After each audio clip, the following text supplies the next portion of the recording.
Coyote. Native American mythology. A coyote is a mythological character common to many cultures of the indigenous peoples of North America, based on the coyote, Canis latrans, animal. The word coyote was originally a Spanish corruption of the Nahuatl, Aztec, word for the animal, coyote. Coyote mythology is one of the most popular among Native American people. In some lore, coyote is said to be a trickster. Legends and myths. The myths and legends that include coyote vary widely from culture to culture. In many of these stories, he is a major sacred character with divine creative powers. In others, he is a malevolent and often comical trickster. In some stories, he combines both roles. A common theme is that of coyote benefiting the human community by organizing the theft of fire, or of the sun, from the supernatural beings who had been keeping it for themselves. In these myths, he is portrayed as a benefactor of the people. In a Shasta myth, Coyote saves the world from 10 evil moons that have inflicted it with everlasting winter. One story from the Chinookan describes Coyote's attempts to catch salmon. After repeated failures, the coyote defecates and his own feces begin to insult him.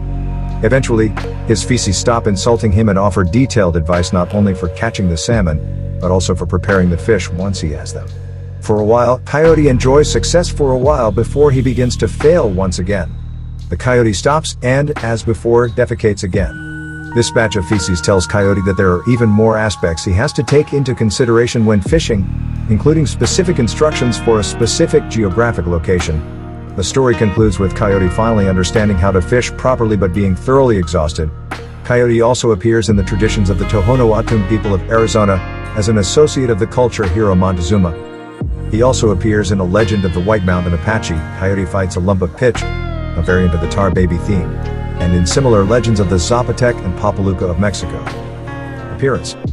This character is usually male and is generally anthropomorphic, although he may have some coyote-like physical features such as fur, pointed ears, yellow eyes, a tail, and claws. Behavior.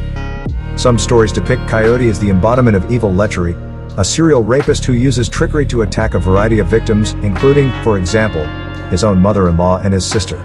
Such tales may have served to reinforce the community moral code by using outrageous humor to portray examples of intolerable behavior. However, there are some echoes of his divine role as expressed in the myths of California, in particular when Coyote obtains fire for the people. Coyote. Coyote is the tutelary spirit of Coyote, one of the Navajo curing ceremonies that feature masked impersonators of divinities.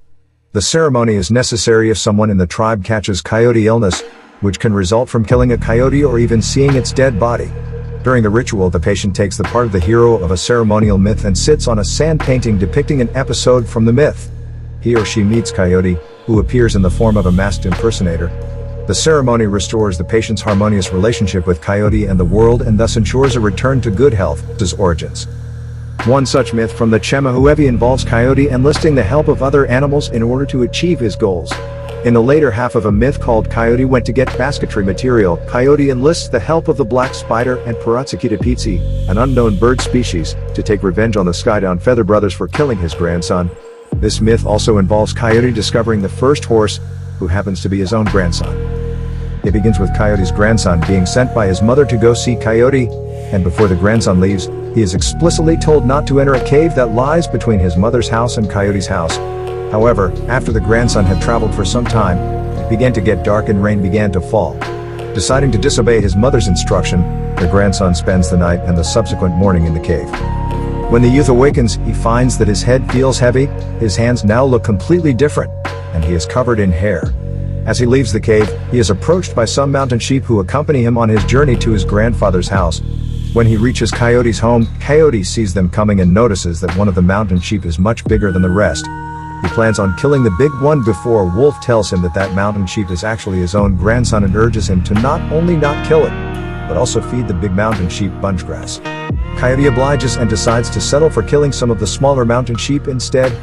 After eating, his grandson goes off to spend the night with the other mountain sheep before returning in the morning. Once again, Coyote kills some of the smaller sheep and feeds the biggest one some bunchgrass. This same process repeats itself several times, with the coyote gaining an enormous amount of meat. One morning, however, the big mountain sheep is spotted by the two Skydown Feather brothers. The eldest, knowing who the big mountain sheep really is, plans on leaving him alone, but the younger brother ignores his older brother's warning and decides to kill the big mountain sheep. After shooting the big mountain sheep, The younger brother finds that his big catch has suddenly turned into a boy wearing moccasins. The two brothers then butcher the body and fly away. The following morning, Wolf mourns the loss of their grandson and devises a plan for revenge. The wolf tells Coyote to hide almost all the water, have the black spider spin a web to fill the sky's hole, and to hide near the little water still uncovered by Pizzi with a hot rock from a fire pit. Coyote agrees to this plan, but before he sets it in motion, he goes to the spot where his grandson was killed, where he finds some blood and a little bit of hair, which he packs in a basket before leaving. Coyote asks the black spider to make a web out of cooked sinew, and the spider agrees to help him. He then asks Pizzi to accompany him at the edge of the water and shout when the Skydown Feather brothers try to fly away in order to keep them in place, and he also agrees to do this. Eventually, both of the Skydown Feather brothers get thirsty and search for some water to drink.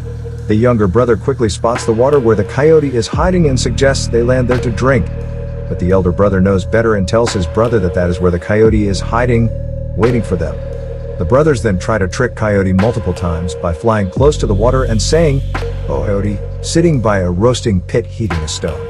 Each time, Coyote almost reveals himself, thinking he has been discovered, but each time Pizzi stops him, telling him that the brothers are trying to trick him. Finally, the two brothers stop drinking, and at that moment Coyote throws the hot stone at them and Pizzi shouts as they try to fly away, and the brothers become trapped in the web blocking the sky's hole. Then, a black spider climbs down the web and bites the brothers on their necks, and they both fall back down to the ground. The story concludes with Coyote going to where he had left his grandson's remains, only to find that his grandson had been revived and was gone. Coyote deduces that his grandson has become a horse due to the fact that all the grass in the surrounding area has been eaten. Several creation myths. A good example of Coyote's dual attributes is a Maidu myth that says that at the beginning of time, a primal being called Earthmaker is floating in the infinite waters when Coyote calls out to him. Together they sing to create the world. Coyote vows to spoil the word and introduce evil to it after it has completed it, and Earthmaker has created the people. Maker orders the people to destroy Coyote, but despite their best efforts, Coyote uses supernatural trickery to outwit them. In the end, the Earthmaker is forced to acknowledge that Coyote's power is equal to his own. In a Miwok myth, Coyote creates all the animals and then calls them to a council to discuss the creation of human beings. Each animal wants people to be imbued with its own best qualities, causing an argument. Coyote mocks them all, vowing that human beings should have their own wit and cunning. Each animal makes a human model in its own likeness, but overnight, Coyote destroys the other models so that only his own model comes to life. A Maidu myth says that as the creator was fashioning various creatures out of clay, Coyote tried to do the same. However, as he kept laughing, his efforts did not turn out well. The creator suggested that if he stopped laughing, he might do better. Coyote denied laughing, thus telling the world's first lie. Other Native American tricksters. There are many Native American trickster characters, or many faces of the same archetypal figure. Kumokums is a trickster of the Modoc Indians of California. Nanabasho is an Algonquian trickster. Among the tribes of the Midwest, a trickster is sometimes called the Great Hare. For many Plains Indians, he is a Coyote the spider. In the Pacific Northwest, he is called Raven. In the woods, look for the Great Hare, Nanabush, or Glooskap the rabbit in the southeast, the Coyote on the plains in the west, and the Raven, Blue Jay, or Mink on the northwest coast. And in many parts of the country, we find the tricksters Coyote, Raven, and Iktomi, particularly popular figures. Comparisons to other myths. Coyote is compared to both the Scandinavian Loki and also Prometheus, who shared with Coyote the trick of having stolen fire from the gods as a gift for mankind, and to Nancy, a mythological cultural hero from Western African mythology. In Eurasia, rather than a coyote, a fox is often featured as a trickster hero, ranging from kitsune, fox, tales in Japan to the Renard cycle in Western Europe. It is also very similar to the Aztec Coyote. Claude Lévi-Strauss, a French anthropologist, proposed a structuralist theory that suggests that coyotes and crows obtain mythic status because they are mediator animals between life and death. Modern depictions. Coyote figures prominently in current efforts to educate young people about indigenous languages and cultures in North America. For example, the Sherweapon people of the Kamloops Indian Band in Kamloops, British Columbia, Canada, have designated their recently opened native elementary school the Skellip Coyote School of Excellence, while educational websites such as one co-sponsored by the Nesconlith Indian Band of Chase, British Columbia, prominently feature stories about Skellip. The books include 2 collections of contemporary Coyote tales, Elderberry Flute Song and The Other Side of Nowhere, which place Coyote in a number of different nations. Coyote also features as a character in the webcomic Gunnercraig Court, written by Tom Siddall, where he is portrayed with his trickster characteristics in full force and his status as a god and the implications not left forgotten. Coyote is also an important character in C. Robert Cargill's Dreams and Shadows series, playing a focal role in the manipulation of the storyline. He is presented as a manatee. One character of the Native American tricksters that has survived into modern times is that of the southeast version of the Coyote trickster.